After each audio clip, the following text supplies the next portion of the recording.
Boa noite, a graça e a paz do nosso Senhor Jesus Cristo, nosso glorioso Deus, Deus de misericórdia e de graça. Aqui estamos juntos, graças a Deus, muito bem-vindos, para darmos sequência ao nosso estudo em Hebreus, e hoje começando textualmente, ou seja, o que fizemos na semana passada foi a introdução geral da carta, o conhecimento geral da carta com detalhes técnicos. A partir de hoje nós entramos no texto bíblico que compõe a carta aos Hebreus. Vai lhe parecer, nestas próximas semanas, que nós estamos indo muito lentamente. Não sei se vai parecer isso a você. Se você está acostumada a ler comentários bíblicos, você sabe que, via de regra, eles discutem trechos curtos, alguns versículo por versículo. Como eu já havia avisado anteriormente, nós não temos pressa alguma. Haverá momentos, isso já vai acontecer na quarta parte, em que nós vamos pegar um capítulo inteiro para discutir. Mas há trechos, e assim que se inicia o estudo de Hebreus, inevitavelmente, na riqueza deste capítulo primeiro, em que nós temos de ir pedaço por pedaço, para não perdermos nada do significado desta riqueza. Porque a carta por si só fala, como já dissemos, não é? Prevaleceu no cânon por si mesma. Então hoje nós vamos ler os dois primeiros versículos de Hebreus capítulo 1. Os dois primeiros versículos. Versículos 1 e 2 do livro. Hebreus capítulo 1, versículos 1 e 2. Eu peço que você acompanhe a leitura, que você esteja quanto possível aí com sua canetinha na mão. O que você perder, você poderá ouvir de novo, porque você sabe que fica gravado por 30 dias aqui na página do Face, e lá no YouTube não tem prazo, não é? Então você poderá aproveitar da melhor maneira possível. Então nós estaremos lendo capítulo 1, versículos 1 e 2. Há muito tempo Deus falou muitas vezes e de várias maneiras aos nossos antepassados por meio dos profetas. Mas nestes últimos dias falou-nos por meio do Filho, a quem constituiu herdeiro de todas as coisas e por meio de quem fez o universo. Bem, meus irmãos, hoje nós estamos com um formato diferente aqui, dadas as circunstâncias, vou ter de falar sentado. Então você vai ter de suportar aí algumas pequenas mudanças. Eu chamo já a sua atenção de imediato, antes de começarmos o comentário dos dois versículos que lemos, para a forma abrupta como o autor da carta começa a sua carta. Esta primeira linha do versículo 1, ela já é suficiente, na sua fraseologia, já é suficiente para nos dizer, para nos mostrar a familiaridade que este autor tinha, que este autor tinha com o público para quem ele estava escrevendo. Não é só aqui, é evidente, a carta dá provas por si mesma. A carta mostra que ele está escrevendo de algum lugar onde ele estava cercado de romanos. Não significa exatamente que ele estivesse em Roma. Não significa necessariamente que ele estivesse na Itália. Ele poderia estar com os da Itália, como ele cita aqui, você já leu a carta, já viu isso aí. Mas significa que ele estava com um grupo de gente que também conhecia esses a quem ele estava escrevendo. E o simples fato dele começar a dizer, Deus falou muitas vezes de várias maneiras aos nossos antepassados, já estabelece primeiro o público para quem ele está falando. Então, isso aí já decide que ele está de fato escrevendo para hebreus. Já estivemos considerando que ou eram judeus convertidos, inevitavelmente, ou judeus helenistas também convertidos, ou ambas as partes ser recheados de sacerdotes que também se converteram ao Evangelho, mas que, dadas as circunstâncias que já apresentamos aí, que vão voltar sendo a carga, e eu estarei reiterando isso quantas vezes for necessário, estavam com risco de claudicar, até de apostatar. Pois bem, ele já introduz de forma muito abrupta, mostrando com isso a familiaridade que ele tinha com esse grupo. Parece que de antemão ele tinha uma certeza absoluta de que, sem precisar se expor, assinar a carta, dizer quem era, ela seria recebida pelo grupo. E aí uma coisa muito importante, né? O trabalho do Espírito Santo, que é ele quem é o autor final disso tudo que está aqui, o primeiro e o último, o fato de que a carta ela se impôs ao cânon pelos seus conteúdos, da mesma maneira como ela se impôs aos destinatários pelos seus conteúdos. Eu imagino essa carta sendo levada por mão de alguém, que não está dito aqui quem, a esse grupo de irmãos, quem sabe, lá como querem alguns comentaristas em Pela, não é? Oriente Médio, refugiados para se livrar da perseguição movida pelos próprios judeus ortodoxos, os judeus do Sinédrio, o templo ainda existia, Jerusalém ainda não tinha caído.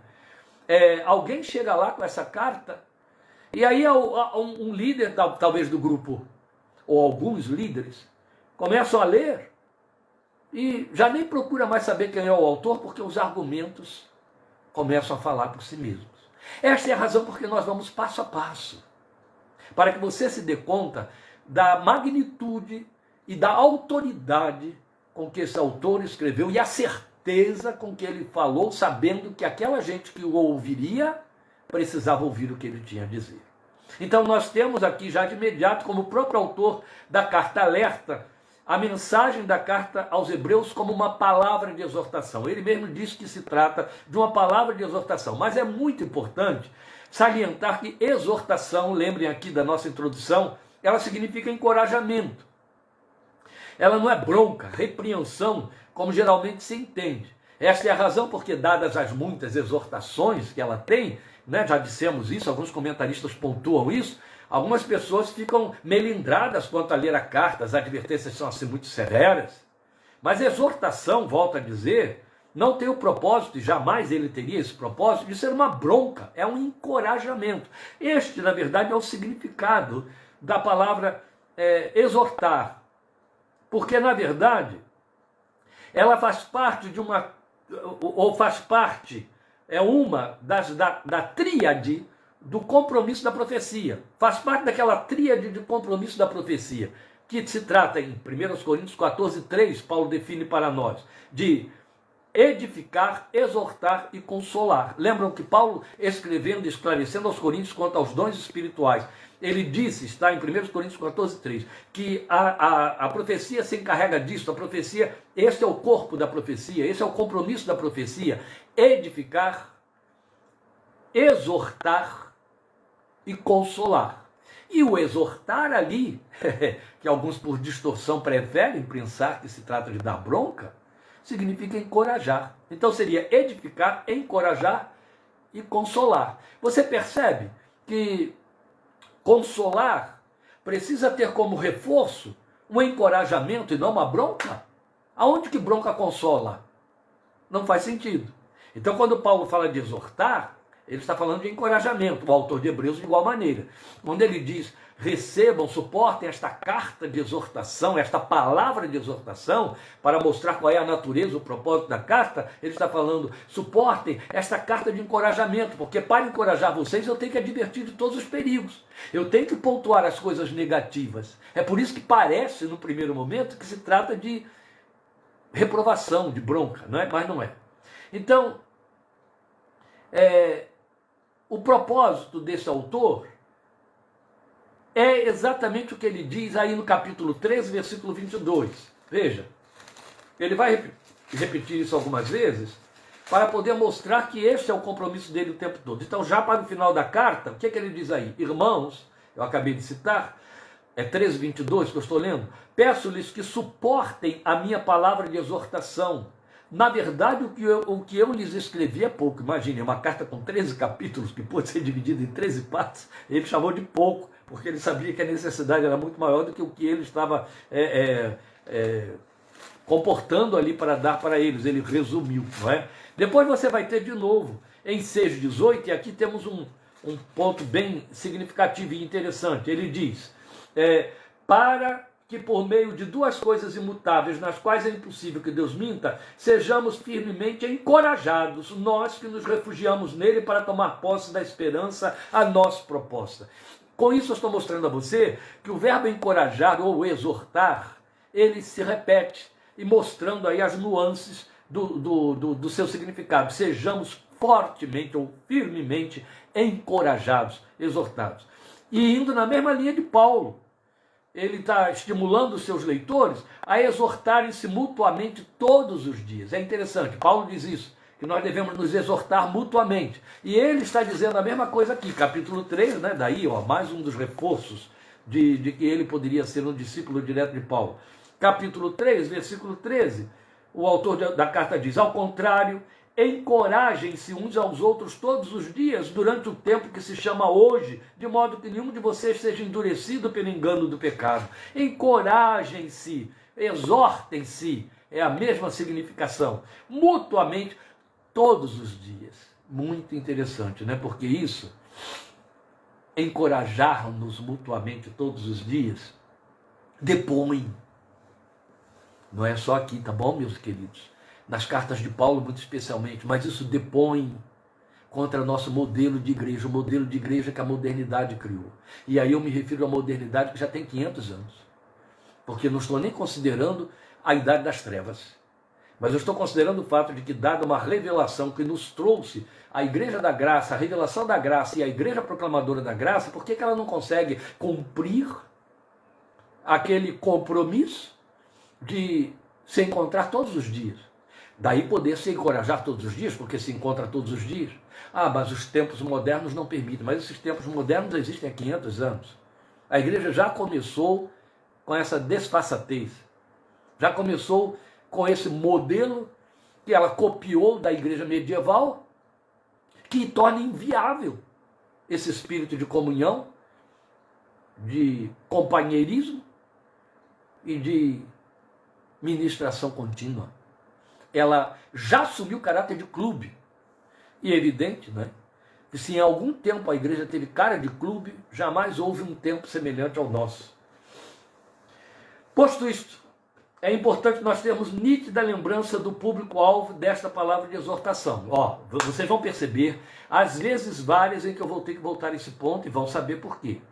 Uma comunidade de judeus cristãos, ou judeus helenistas. O que é judeu helenista? Judeu helenista é o judeu da diáspora, o judeu que não vivia em Jerusalém, o judeu que saiu de Israel e foi viver fora, estava em Roma, estava em outros lugares, e que afluía a Jerusalém para as festas, em especial, como aconteceu no dia de Pentecostes, para a festa dos Pentecostes, para a Páscoa, eles vinham de todos os lugares.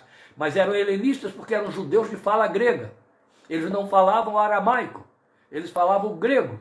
Eles liam a sua Bíblia, que era o Velho Testamento, na Septuaginta, que é também a tradução que o autor usa quando ele faz citações do Velho Testamento. O autor desta carta, ele usa a Septuaginta, porque a maior parte, ou quem sabe um grande grupo dos seus leitores não liam no aramaico.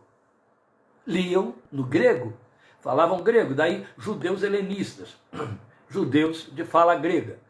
Bem, eles tinham se convertido ao caminho. Claro, e dentre eles, você vai perceber isso, possivelmente sacerdotes que estavam enfraquecendo na nova fé. Daí a importância dos argumentos com que ele abre a carta, expondo a supremacia de Cristo em seus ofícios e a exclusividade da validade confessional em Cristo, que é o ponto que mais vamos reforçar hoje aqui. Pois bem, o nosso exame sobre esta solene abertura introdutória de todo o discurso que virá está aqui no primeiro versículo.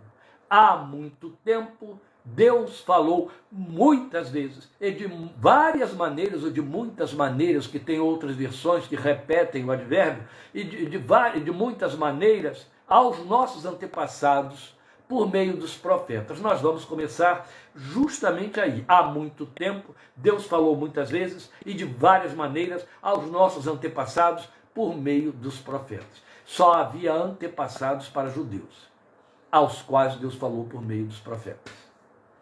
E isso já esclarece tudo aquilo que eu estive dizendo na abertura de hoje. Então o público-alvo sabia bem do que ele estava falando. Daí, quem sabe, isso serviu de chamariz para tornar a carta atraente. Então fazia muito tempo que Deus havia falado aos pais, ou seja, aos patriarcas e seus descendentes imediatos. Eles sabiam quem eram, quais foram, ou quem foram os receptores dos oráculos divinos. Todos eles sabiam. Esse público sabia. Então, o outrora, que vai aparecer aí nas suas versões, na minha é há muito tempo, né? Outrora, é um advérbio, ele tanto se referia à antiguidade dessa comunicação, quanto também podia estar aludindo, isso aqui é muito significativo, ao fato de que entre a revelação profética do Velho Testamento, cujo último profeta foi Malaquias, e é o último livro do cânon do Velho Testamento, Malaquias, e o advento do Messias, havia decorrido um longo tempo sem profecia, nada menos que 400 anos. Entendem o que estamos dizendo aqui? O outrora, o há muito tempo, tanto se refere ao fato de que foi durante um período muito longe, começou lá numa antiguidade muito remota, quanto também significa que já fazia muito tempo que Deus não tinha mais se comunicado. 400 anos. Isso explica porque quando aparece João, precursor do Messias, nos desertos da Judéia, dizendo que era a voz que clama no deserto, profecia de Isaías, muito usada pelos essênios, entre os quais com grande probabilidade João Batista tenha sido criado, eles então correram ávidos para ouvir um novo profeta que surgiu entre nós, porque era tempo demais. 400 anos sem palavra profética, 400 anos marcados por dominações várias, desde os assírios aos medo-persas, depois os gregos macedônios, através de Alexandre, que na verdade nem os dominou, e por último Roma, que exercia um domínio já de mais de 150 anos. Então, na verdade, tanto podia o outrora estar aludindo a essa revelação profética do Velho Testamento, muito remota, há muito tempo atrás, quanto ao fato de que já havia decorrido 400 anos sem profecia. Então, um longo tempo sem profecia. Muito tempo. Aí a outra coisa que você tem na sequência é: Deus falou muitas vezes e de muitas maneiras. O público, volta à carga, sabia muito bem de que o autor estava falando. Se havia alguém que podia entender esse assunto, Deus falou muitas vezes e de muitas maneiras, e está tão no passado, né? Daí os 400 anos serem importantes para serem considerados também. O que ele está frisando aqui para aquela gente, chamando a atenção deles, é que houve vezes e maneiras várias. Então o que tem realce aqui é as vezes e as maneiras pelas quais Deus falou. Com isso ele está lembrando a eles que houve variedades de formas e repetições de manifestação divina. Porque quando ele diz assim, pelos profetas, na verdade ele está fazendo uma generalização, ele está falando de um acervo profético, onde, por esse acervo profético, ele está falando de oráculos, de comunicadores, que nem sempre foram profetas, mas profecias, que saíram por bocas de pessoas, ou símbolos, ou situações, ou eventos, que não eram necessariamente profetas. Então, houve variedades de formas e repetições. Anjos, quantas vezes Deus se comunicou a eles, especialmente nos dias de Juízes, você tem um livro inteiro mostrando isso, através de anjos. Anjos profetizaram, anjos deram avisos, anjos trouxeram sentenças. As teofanias, que incluem os anjos, mas mais especificamente, aí usando de uma linguagem bem teológica, as aparições de Deus em forma humana, as aparições do Cristo pré-encarnado, também transmitindo mensagens, comunicando a vontade de Deus, trazendo avisos, alertas. Então tivemos anjos, teofanias, eventos, tipos e sinais. E o autor não abre mão de falar dos tipos. Aliás, é com que ele vai trabalhar amplamente na carta. Tipos e sinais. Alguns profetas serviram de sinais. Ezequiel era um deles. Isaías também serviu de sinal. Passaram muitos vexames para serem sinais. Jeremias também foi um dos sinais de Deus. O que eu quero dizer com sinal? O profeta encarnou a profecia de tal maneira que ele comunicava a mensagem de Deus na forma como ele estava vivendo. Chamava a atenção do seu público pela maneira de viver, comunicava um recado de Deus ou uma advertência de Deus na forma como ele estava vivendo, e ele tinha que pagar esse preço. E aí ele estava servindo de sinal, então não era tão necessariamente a palavra que saía da sua boca, mas o cumprimento de uma orientação divina. E aí ele estava comunicando a vontade de Deus. Então, o que temos aqui é que a mente judaica, a mente dessa gente que recebe a carta, estava repleta destas memórias e imagens. Isso é fundamentalmente importante para nós. Vejam, meus queridos, é um parêntese aqui, e esses parênteses esticam a nossa abordagem, mas temos de ir lá. Já no primeiro século da nossa era, da era cristã, quando ainda os textos bíblicos estavam em formação, volto a lembrar a vocês, a carta de Apocalipse, o livro de Apocalipse, supõe-se, e há textos que favorecem, que ela foi escrita por volta do ano 96, no finalzinho do primeiro século, já quase na virada para o segundo século, no fim da vida de João. Então os livros ainda estavam sendo produzidos, e surgiu um espertalhão que foi caracterizado pela igreja primitiva como herege, Marcion. Marcion decidiu que havia dois deuses, um totalmente obsoleto, reprovável e rejeitável, que ele dizia que era um Deus iracundo, que nada tinha a ver com Jesus e o Deus que ele veio revelar, o Deus dos judeus, o Deus do Velho Testamento. O que Marcion fez? Ele criou um cânon só dele, chamado aí um Código do Marcion, onde ele relacionou a literatura que já existia, pegou os evangelhos, deixou de lado o evangelho de Mateus, pegou os evangelhos, Lucas foi o que ele mais aceitou, pegou os evangelhos que não trabalhavam com textos do Velho Testamento, mutilou aqueles que trabalhavam com textos do Velho Testamento, pegou todas as cartas de Paulo e tudo aquilo que ia usar Velho Testamento, ele jogou fora, para dizer, não temos nada a ver com o Velho Testamento. E criou então um cânon, graças a Deus ele foi posto de lado, considerado herege, que fazia uma cisão entre a revelação que Deus trouxe aos pais pelos profetas e de muitas maneiras, e a nova revelação da graça através de Cristo. Ora, Paulo deixou claro, escrevendo aos Romanos, que aquilo que para nós foi escrito, para o nosso ensino foi escrito.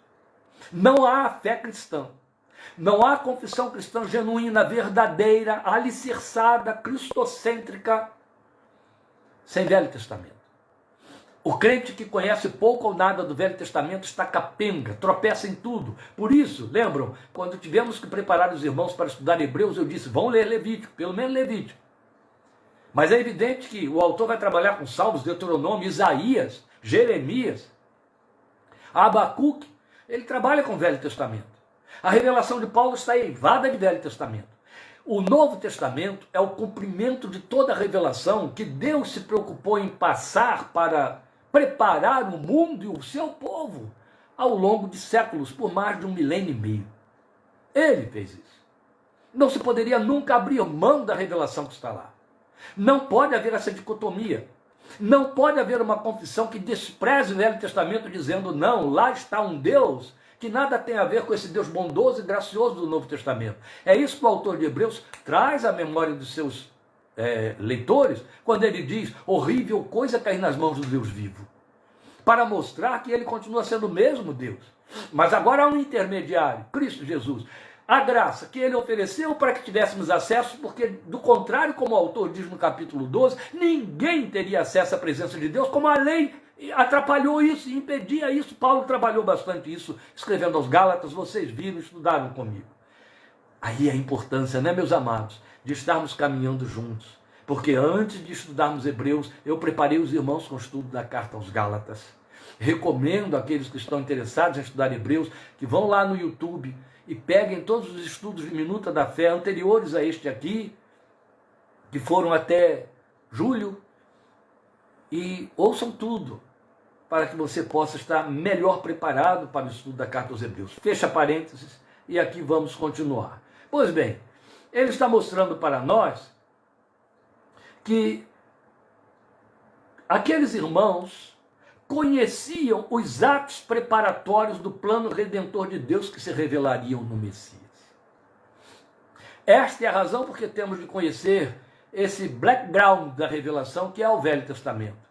Do contrário, você não entende o significado daqueles sacrifícios, de toda aquela simbologia, e nem porque ela prevaleceu e perdurou até que Cristo viesse.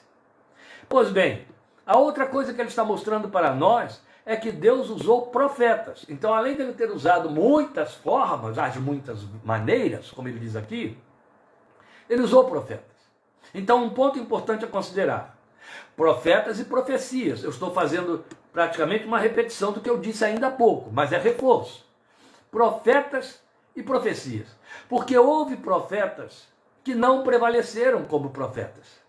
Eles apareceram num dado momento, eles se manifestaram no cenário como profetas e saíram de cena.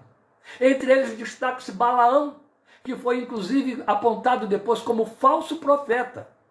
E alguns se confundem quando ouvem isso e pensam, então a gente tem que jogar fora o que está escrito do discurso de Balaão em Números 19 e em Números 23. Então aquilo que Balaão disse foi uma falsa profecia, não é verdade para nós, mas aquilo que está ali em Números, que saiu da boca de Balaão, era absoluta verdade. Assim como foi verdade para Balaão o que Deus disse através de uma jumenta.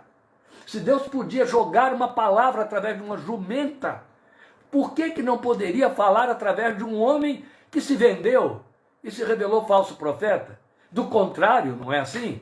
Cada vez que um líder cai, e há muitos que caem, e quando caem flagorosamente, teríamos que então anular a igreja deles, o que eles construíram, o que eles fizeram, o que pregaram, o que ensinaram, os discípulos que geraram, o que batizaram. Teríamos que anular tudo que eles realizaram, porque um dia eles caíram. Não. Balaão profetizou. E Deus usou Balaão.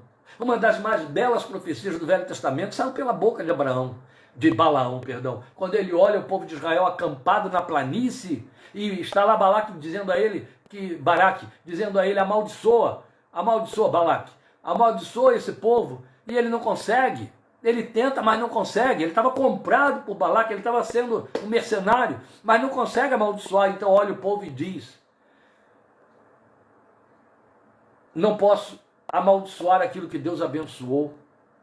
Eu quero que seja a morte dos justos e o meu fim seja como a morte dos justos, seja como o fim deles. O que ele estava dizendo é: esse povo vai ter uma morte de glória e eu quero morrer como eles, uma morte gloriosa. Seja o meu fim como o deles. É uma das belas profecias saída pela boca de Balaão. E quem não lembra uma verdade incontestável que Balaão profetizou em Números 23. Deus não é o homem para mentir, nem filho do homem para se arrepender. Se ele prometeu, é certo que ele vai cumprir. Se ele falou, é certo que ele o fará. Abacuque faz reforço disso. E é bela essa profecia, já virou cânticos entre nós. Marcou muito minha vida na minha juventude. Mas lembremos que alguns foram incógnitos. Alguns profetas não receberam nem o nome. Um profeta desceu de Belém e ninguém ficou sabendo quem foi esse profeta. Chegou, profetizou e desapareceu. Um, coitado, se atrapalhou pelo meio do caminho, inclusive foi comido por um leão, mas a sua profecia era verdadeira e se cumpriu. Então eles apareceram por um momento específico de atuação que marcou a história, deixaram sua mensagem, saíram de cena tão repentinamente quanto entraram. Por que eu estou frisando isso aqui? Porque é muito importante que os irmãos pensem como esta gente pensou quando leu isto nesta carta. Tem que valer para nós como valeu para eles. Deus falou de muitas maneiras aos pais pelos profetas. Eles tinham conteúdo. O autor sabia que eles tinham conteúdo dentro desta declaração. Nós temos que então avaliar o nosso conteúdo para receber esta mesma palavra. Ela está aqui como palavra de Deus para nós. Então, eu sei que Deus falou muitas vezes e de várias maneiras. Quais foram as muitas vezes e quais foram as várias maneiras? Pelos profetas. De quantos profetas ou profecias Deus se serviu? Entende, meus queridos? O que estamos dizendo é que nós precisamos estar abalizados nisto. Nós precisamos ter isso aqui como nosso chão de instrução espiritual. Do contrário, vamos cortar a Bíblia pelo meio, só ler o Novo Testamento e ficar sem entender a maior parte dele. Mas nós temos uma Bíblia completa. Precisamos conhecer toda a história, tudo que para nosso ensino foi escrito, como Paulo disse. Pois bem, o ponto em realce para o autor era frisar na lembrança dos leitores que Deus se serviu de profetas e de um número ainda maior de formas proféticas para comunicar sua mensagem e vontade ao seu povo. Então o autor traz ainda posteriormente à memória deles Os símbolos, ou tipos, eu disse que ele não abre mão dos tipos, ou tipos de que se serviu o Deus eterno para comunicar na rolagem do tempo o seu plano redentor. Confira aí comigo em 9:8.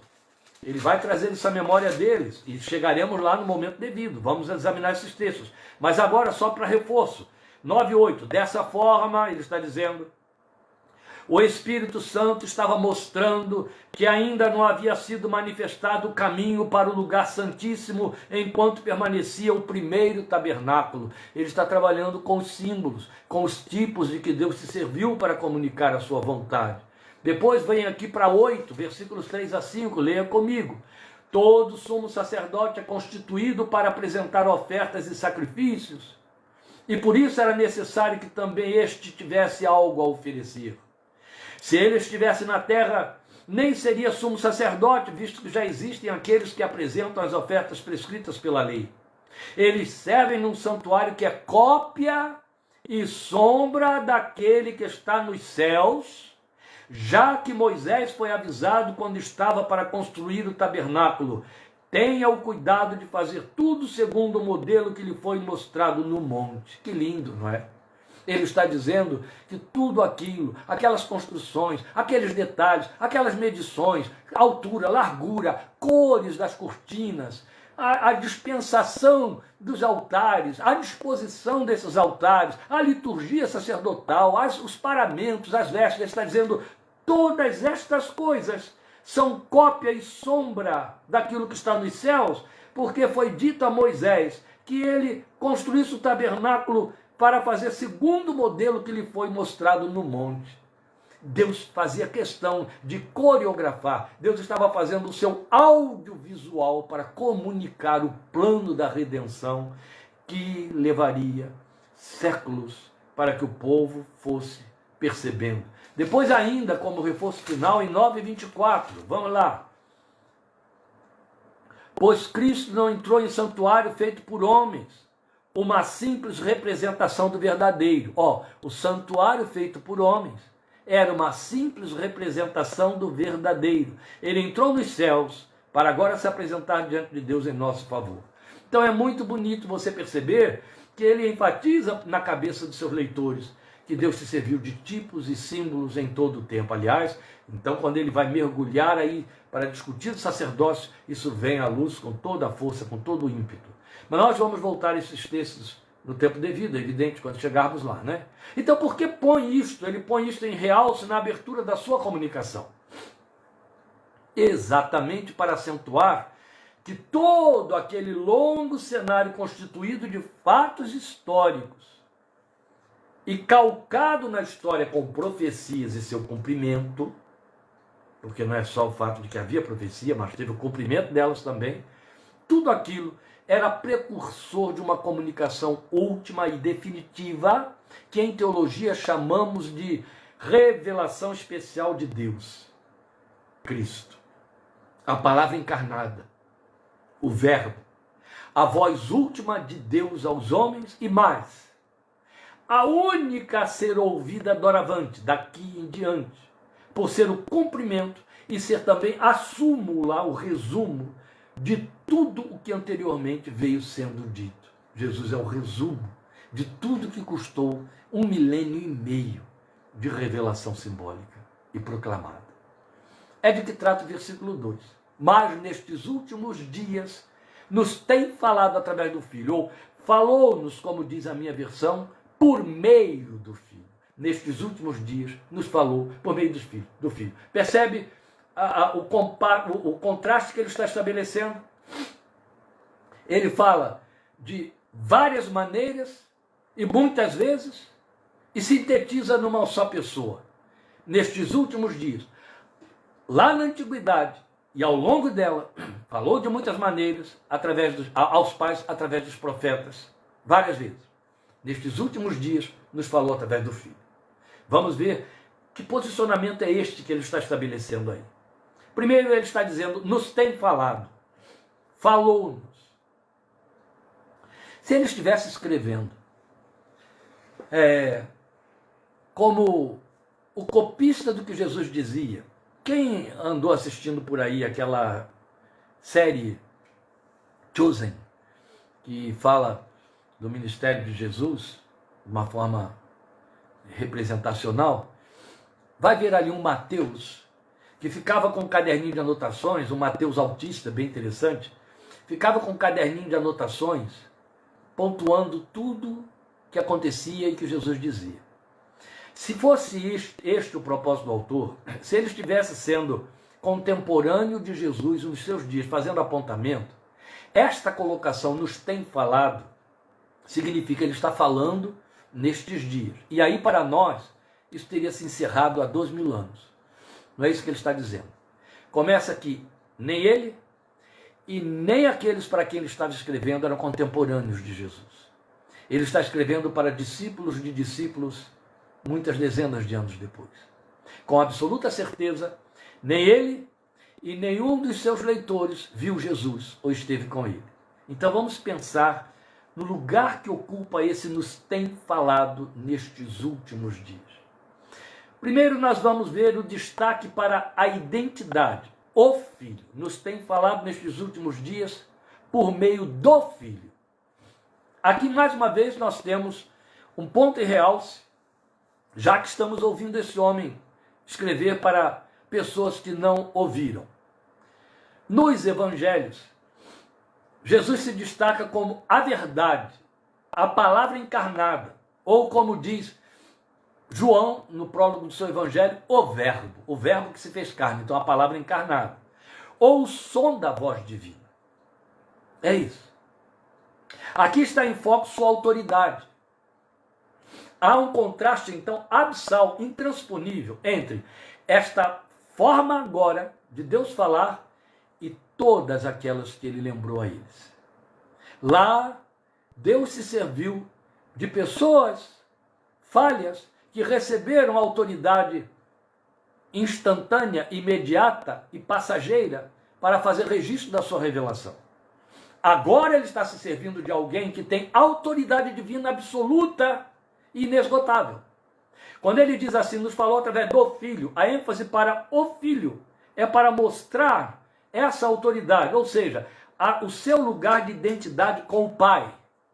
Além de termos a terminologia de que ele não se serviu lá de João, ele é o verbo que se fez carne, que estava com Deus e era Deus, ele vai dizer isso agora, a partir do versículo 3, que veremos na próxima semana, querendo Deus. Mas além disso, ele já coloca essa autoridade, já coloca uma distância imensa entre aquela forma de Deus se revelar e a atual, quando ele mostra qual é o lugar que Jesus ocupa, o lugar de filho. Então ele tem autoridade igual à do Pai. Nunca esqueçam, meus queridos, que os judeus tentaram apedrejar Jesus várias vezes e o levaram à cruz porque ele se dizia o Filho de Deus. Eles todos entendiam sem nenhuma dificuldade, não precisavam de explicações ou de interpretação, que a colocação o Filho significava Deus tem um filho, então o filho é igual a Deus. Deus gerou um filho, gerado e não criado. Deus gerou um filho, então temos aqui uma divindade absoluta.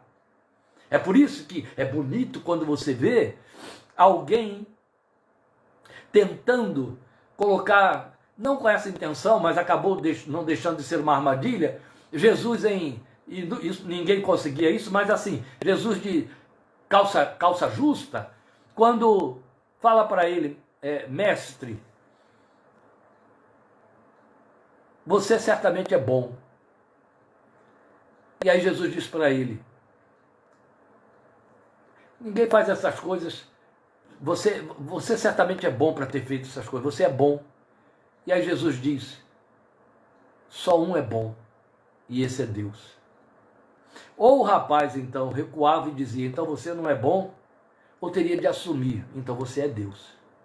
De igual maneira, quando ele, antes de curar aquele paralítico que estava naquela maca, ele diz, filho, perdoados estão os teus pecados, e os fariseus e os escribas que ali à volta estavam entendem como uma blasfêmia, e diz, quem é este para perdoar pecados? Só quem perdoa pecados é Deus. Mas para provar a vocês, disse o Senhor, que o Filho do Homem tem na terra poder para perdoar pecados, homem, levanta-te, toma a tua cama e anda. Então ele mostra o que por fim? eu tenho poder para perdoar, logo eu sou Deus. Isso nunca ficou em dúvida para aqueles que entenderam e creram nele como o Filho. É o caso dessa gente. Ele é o Filho, ele tem autoridade de divindade plena. O título Filho de Deus enfatizava a divindade de Cristo e na mesma essência do Pai, que é com que ele vai trabalhar daqui para frente a partir do versículo 3. Mas nós temos um destaque aqui muito importante para a nossa compreensão, que eu vou colocar em segundo lugar. Nestes últimos dias, ele pontua quando? Eu já adiantei para você isso aí. Agora eu vou trabalhar com isso. Últimos dias alude a um tempo já distante destes leitores. Por quê? Como eu estou dizendo, eles eram discípulos dos discípulos. Nenhum deles foi contemporâneo de Jesus. Décadas já haviam se passado. E então, se décadas já haviam se passado, estes últimos dias estavam distantes deles. Bem distantes. Pelo menos há décadas. Últimos dias não eram aqueles momentos que ainda viriam ou momentos que tinham ficado lá para trás. De jeito nenhum. Então ele está aludindo a um tempo que já está distante deles. Então vale para nós, tanto quanto para eles a expressão. Se valia para eles nestes últimos tempos, ela vale para nós também, nestes últimos tempos. A diferença está apenas no tamanho desse tempo, ou seja, na quantidade de dias que contam nessa cronologia. E aí vale lembrar, e é muito importante que se diga, que nenhum deles, nem mesmo o autor, foi o contemporâneo do Senhor. Então, não o viram encarnado, porque eram discípulos dos discípulos. Todos eles. Logo, e aqui reside a importância maior da expressão, nestes últimos dias não aponta um calendário, mas uma era. Meus queridos irmãos, entendam isso porque é muito importante para que você, inclusive, tenha uma compreensão melhor da escatologia do Novo Testamento. Ou seja, a teologia dos últimos dias. Porque os últimos dias, bem, eu vou bater nisso agora. Como eu disse, não aponta um calendário, mas aponta uma era. Agora havia começado a era que o próprio Jesus denominou de últimos dias. Jesus chamou de últimos dias os dias que começaram nos seus dias, ou com a cruz, a sua encarnação e a sua morte na cruz, e a sua ressurreição muito especialmente. Então é muito esclarecedor, porque há quem pense que essa expressão no Novo Testamento se refere aos nossos dias atuais, ou a um tempo a partir destes, ou ao futuro. Então tem gente que ainda está esperando que surjam os últimos dias. Tem gente que acha que os últimos dias ficaram lá no passado, então eu não sei que dias seriam estes. Mas os últimos dias já decorrem há mais de 2000 anos sobre a nossa história. Últimos dias significam a última era, a nova era, esta era inaugurada por Jesus. Começou na cruz os últimos dias. É de fundamental importância você entender isso. Nestes últimos dias ele nos tem falado. Isso quer dizer que já há 2000 anos Jesus está nos falando. Ele é a palavra que fala, ele está falando aqui nesta palavra revelada. Então, nós estamos ouvindo Jesus e não vamos ter que esperar que surjam os últimos dias para ouvir lá na frente. Nós já o estamos ouvindo há 2000 anos, porque estamos inseridos no contexto dos últimos dias, desde que o Senhor se manifestou. Esta é a razão porque ele disse que o príncipe deste mundo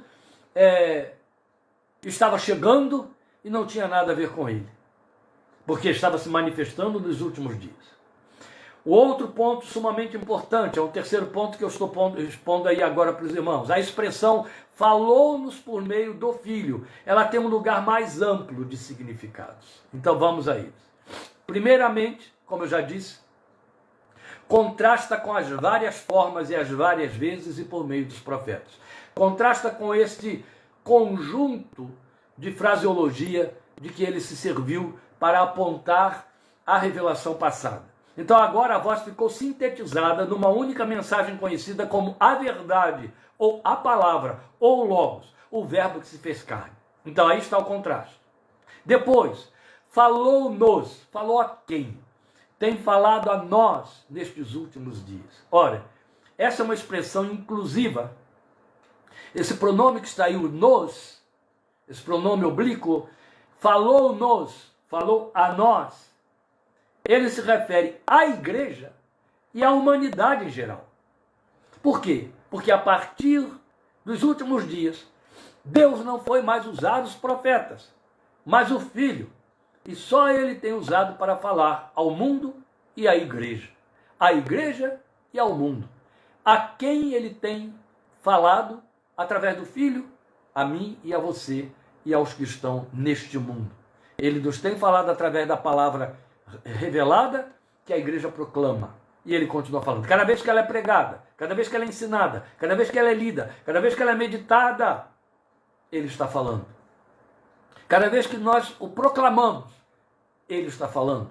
Se existe um mistério espiritual, além da oração, no qual precisamos crer, do contrário, temos que abrir mão desse adjetivo que nos qualifica, crentes, homens e mulheres crentes, é o fato de que a palavra de Deus é viva, como o autor reforça aqui no capítulo 12, e eficaz, mas também o fato de que cremos que Deus nos fala quando a lemos, Deus nos fala quando a ouvimos, Deus nos fala quando ela é pregada.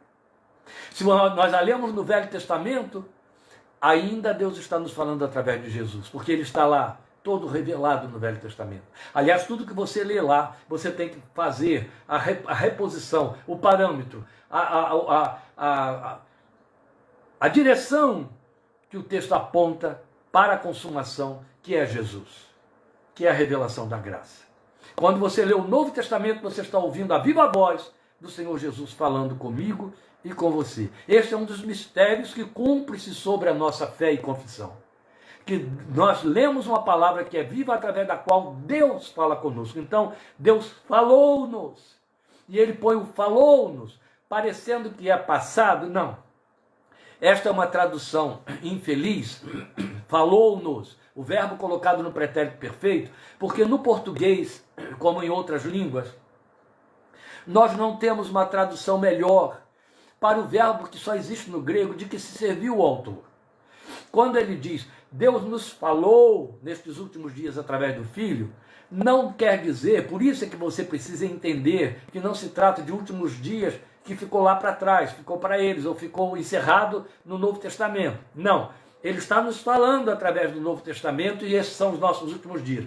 Ele está usando um termo chamado aoristo, nós não temos no português, que significa, na verdade, não o passado, mas a forma completa com que foi feito.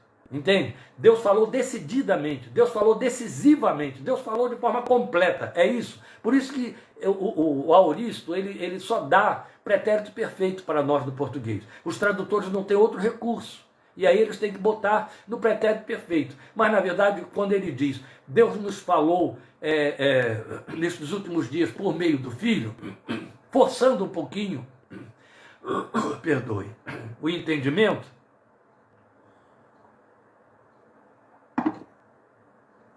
poderíamos dizer assim, Deus falou de forma absoluta, ou Deus tem falado de forma absoluta por meio do Filho a nós nestes últimos dias.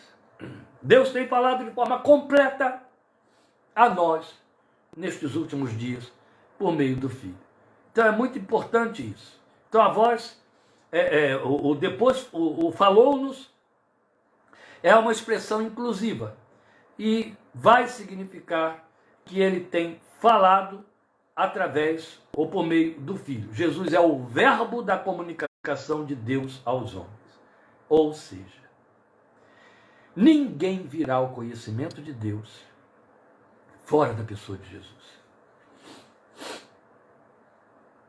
Não há a menor esperança, e eu estou falando em termos de revelação do Novo Testamento, especialmente Romanos, capítulos 9, 10 e 11.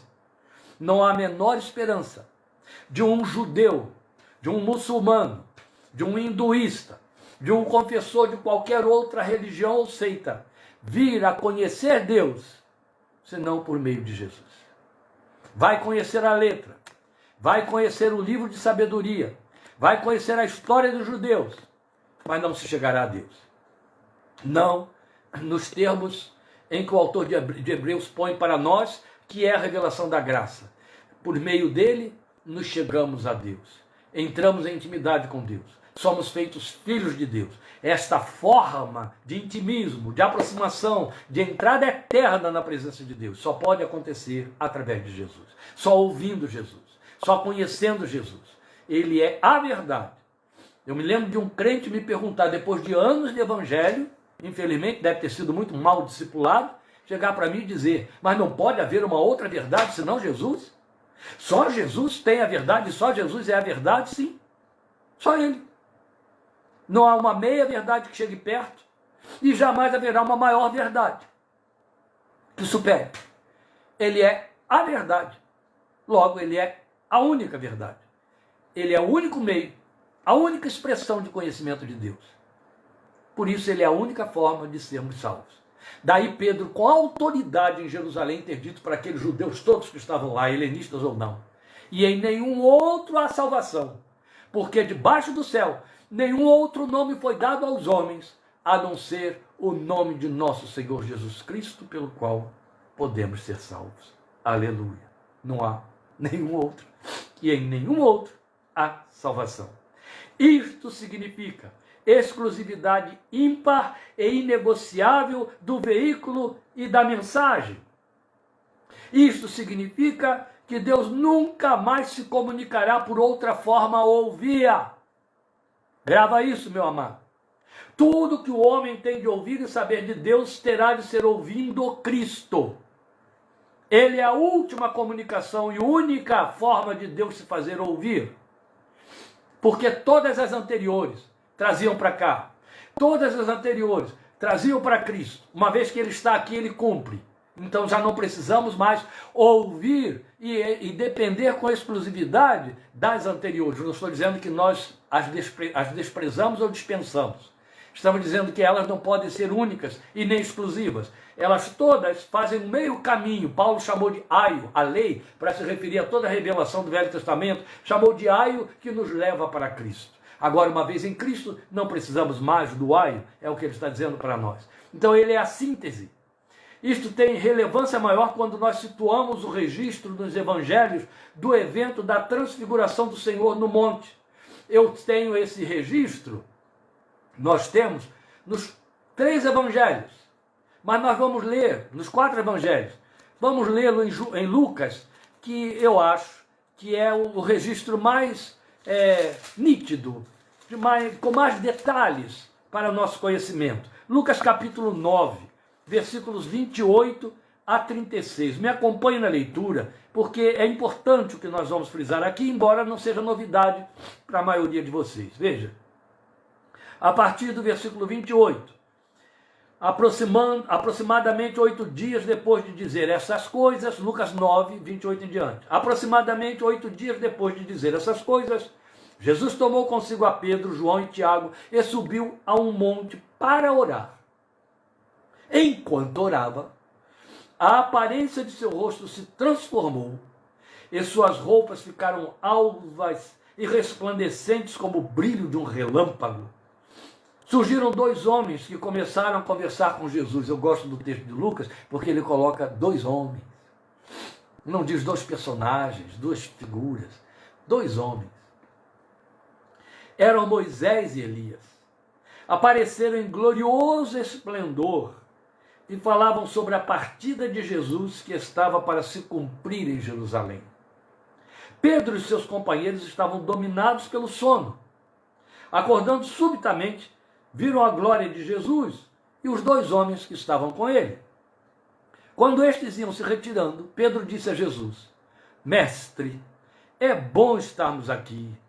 Façamos 3 tendas, uma para ti, uma para Moisés e uma para Elias. Ele não sabia o que estava dizendo. Enquanto ele estava falando, uma nuvem apareceu e os envolveu, e eles ficaram com medo. E ao entrarem na nuvem, dela saiu uma voz que dizia: Este é o meu filho, o escolhido ou o amado. Ouçam-no. Tendo-se ouvido a voz, Jesus ficou só. Olha, meus queridos, o que temos aqui?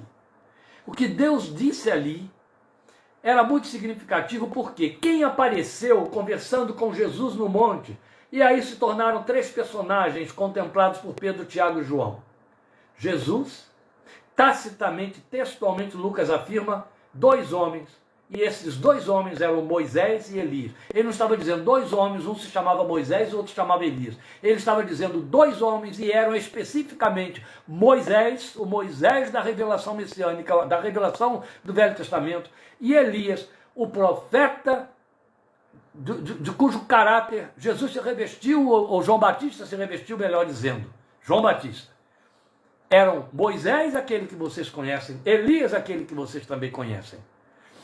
Eles apareceram e ali estavam os três. De repente, uma voz diz assim: este é o meu filho amado. Essa voz não saiu da boca de Moisés, essa voz não saiu da boca de Elias.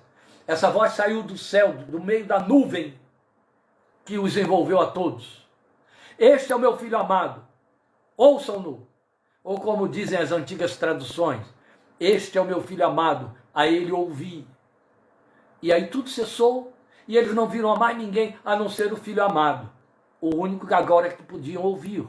Porque, na verdade, eles não tinham mais outro a quem ouvir, nem Moisés e nem Elias. Ali estava Deus firmando, carimbando, criando um emblema da significação do que temos aqui em Hebreus 1:1. Deus nos falou, 1:2. Nestes últimos dias, Deus nos falou por meio do Filho. Aqui está a referência disso, para nós entendermos em sua absoluta plenitude. A importância desse evento, desse momento, foi de tal ordem que devemos lembrar a reiteração que Pedro, que foi ali testemunha ocular de tudo, fez décadas depois. Está na sua última carta, capítulo 2, capítulo 1, na verdade é a segunda carta, mas capítulo 1, versículos 16 a 18. Por que é a segunda? É a última carta e aí, de Pedro. E aí ele diz, de fato, eu estou lendo 2 de Pedro 1:16. De fato não seguimos fábulas engenhosamente inventadas quando lhes falamos a respeito do poder e da vinda de nosso Senhor Jesus Cristo. Ao contrário, nós fomos testemunhas oculares da sua majestade. Ele recebeu honra e glória da parte de Deus Pai, quando da suprema glória lhe foi dirigida a voz que disse: este é o meu filho amado, de quem me agrado. Pedro estava reforçando esse momento do que eles tinham ouvido ali. Daí a suprema importância, meus queridos, da grande comissão.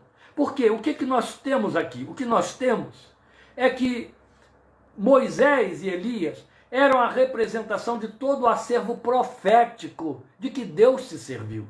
Deus se serviu de toda a lei. E aí nós temos os 5 livros escritos por Moisés. E Deus se serviu de todos os profetas. Foi o que o autor de Hebreus disse aqui no versículo 1 e 2. E aí nós temos eles todos sintetizados em Elias. Elias é a representação de toda a palavra profética do Velho Testamento. Então, Deus está mostrando que toda a lei e todos os profetas se resumem em Jesus. Agora nos resta ouvir Jesus. É Ele quem prevalece, é Ele quem permanece.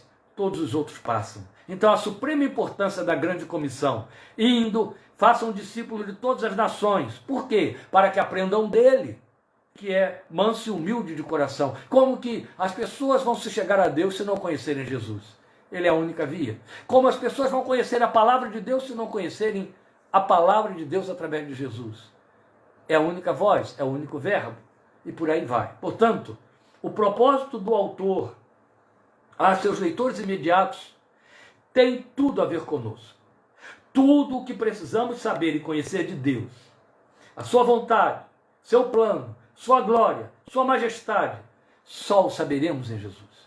Temos o entendimento destas coisas lendo o Velho Testamento. Temos o entendimento de tudo isso estudando os Salmos, estudando todos os profetas, os livros poéticos, os livros históricos. Mas só compreendemos, só temos uma visão real desse plano, dessa glória, dessa majestade na pessoa de Jesus, que vem revelar quem Deus é. Daí ele ter dito para Filipe: quem vê a mim é ao Pai que vê. Isso é lindo, porque damos glória a Deus por sermos crentes nele. Porque nós estamos diante da súmula de Deus para conhecer o verdadeiro Deus. A única via é Cristo Jesus, que nos foi revelado. Então a razão final disso tudo o autor nos apresenta nessa sequência, que está nos versículos 2 a 4, mas que é o nosso próximo assunto. Então eu paro por aqui, deixo você aí com 1 hora de nossa abordagem, e aí vou dar um descanso às cordas vocais para que você me ajude aí com suas orações. Eu vou fazendo minha parte, para que domingo 17h30 possamos ouvir a palavra de Deus sobre culpa e perdão. É a palavra que Ele tem posto no nosso coração. E aí estaremos juntos. E quinta que vem entraremos na parte 3, onde vamos estudar os versículos 2 a 4. Vamos voltar à segunda metade do versículo 2 e vamos até o versículo 4 deste capítulo 1 ainda, passo a passo. Obrigado por sua participação, seu interesse, sua companhia. É muito bom estar aqui. Pode diminuir o salário, já que eu estou sentado, né? Sou preguei sentado, então houve menos esforço. Essa é uma brincadeira que eu ouvi de um pastor há muitos anos atrás. Mas hoje era necessário estar sentadinho aqui para sobrar alguma coisa para domingo. Deus te abençoe, meus queridos. Ruminem, repassem, meditem. Todas estas coisas que estivemos considerando aqui esta noite. Obrigado por sua participação. Até domingo, querendo Deus, e até quinta-feira, em nome do Senhor Jesus. Amém.